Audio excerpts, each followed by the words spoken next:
Nekateri se poserijo na umetnost, ampak v resnici je v zahodni kulturi takole na oko veliko več uriniranja.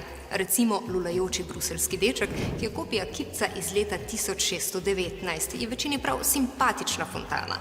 Ampak ko je leta 1917 Marcel Duchamp podpisal pisuar, delo poimenoval Fontana in ga poslal na razstavo neodvisnih umetnikov v Pariz, je nastal pa cel cirkus. Na prvi pogled bi lahko mislil, da je zato, ker je pokazal neki nizkoten predmet, ki ga najdemo v nekih straniščih. In odbor je Fontano celo odstranil z razstave. Ampak dejansko je bolj problematično to, da je pokazal, da umetnost ni vedno to, kar smo do takrat mislili, da je lep akt ali pa mitološki prizor, ampak je nekaj, kar se lahko umetnik takrat spomne. Druga je pa to, da ni nujno, da umetnik to naredi z lastnimi rokami. In to je do te mere užalil in žirijo in ljudi kasneje, da so pred parimi leti, recimo 2006, skupina kritikov prav delo pisuar označila kot najpomembnejše delo 20. stoletja. Fontana omenja tudi Zoran Srdić-Janežič, ki se je lotil pobiranja dlak s pisuarjev in jih vpletel v projekt Lost and Found, s katerim premišljuje o vrednosti posameznih predmetov. Andres Serrano pa je mednarodno slavo dosegel s Poscanim Kristusom.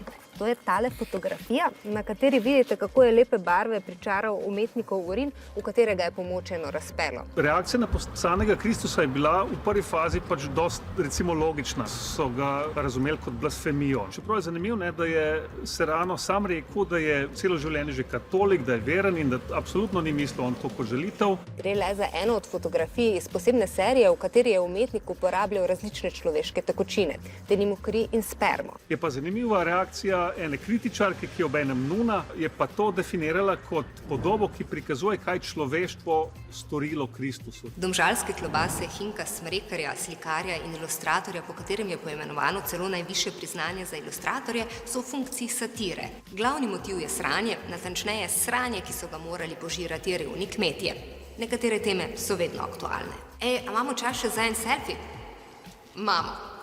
Tole je Jožef Tominc in njegov avtoportret na kahlji. Kje lahko potegnemo črto, kaj je umetnost, kaj pa sranje?